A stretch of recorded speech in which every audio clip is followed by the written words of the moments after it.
Let's get a check on our weather right now. Matt, what's going on? Yeah, let's talk about this weather impact alert. It goes in effect tonight. I think much of the day is going to be just fine. Live shot of downtown right now. Interbelt Bridge coming in. Everything looks good. It's a little foggy outside in spots. We've got some dense fog where you saw the rain yesterday. Those that did not see rain, you've got a little bit of haze to contend with here this morning. But we've got a weather impact alert that kicks in tonight. This is for some early morning. We're talking like midnight to 5 a.m. Showers and thunderstorms that are going to be strong to severe rolling out of the northwest. This should not be a surprise. We've been talking about this all week, and the timing really has locked into that 1 to 5 a.m. time range. And again, these storms are going to be capable of all modes of severe weather. Damaging winds would be the primary with that, but hail, heavy rain, lots of lightning with these as well. These would wake you up, and isolated tornadoes can't be ruled out. So I know it's morning, it's early, and you're probably not thinking about this evening or tonight, right? Because you've got a lot of things in front of you between now and then. But just make sure you remember one thing, have a way to receive warnings in the middle of the night, all right? So that phone needs to be with the volume up, and make sure you have location-based warnings. WKYC app is a great tool for that, where you can set the warnings to alert you on location. All right, how do we get there? We're near 60 now. It's a mild start to our day. Dew points up near 60 as well. That's why we've got a little bit of fog in spots. Akron-Canton Airport reporting half-mile visibility. We've had some fog reports coming out of the Green area. Massillon with some fog up towards Portage County. So just, you know, a little extra time if you're down in that area. And on radar, it looks like a lot of rain. This is not rain. What all this green is, these are migrating birds being picked up by Doppler radar. This has been happening the last couple weeks, but there's a lot this morning. In fact, over 440 million birds right now across the U.S. are migrating north.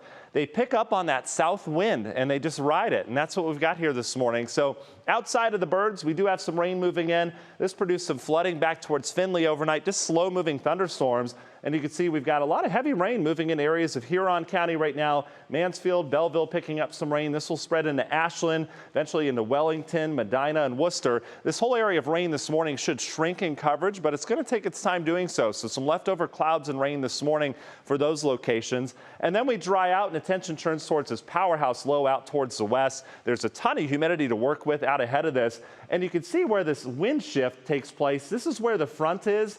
And as we heat up and this wind shift heads east, thunderstorms will explode later today. And the Storm Prediction Center saying, yeah, we've got a real good risk of severe weather from Wisconsin down near Chicago area into Michigan. And we would inherit, again, what develops off of that. So here's kind of the big picture. This is a model I trust most. Look at these storms firing up in the heating of the day, 4, 5, 6. These would have tornadoes and hail with it in areas of Wisconsin. And in this area right here is the one we'd watch.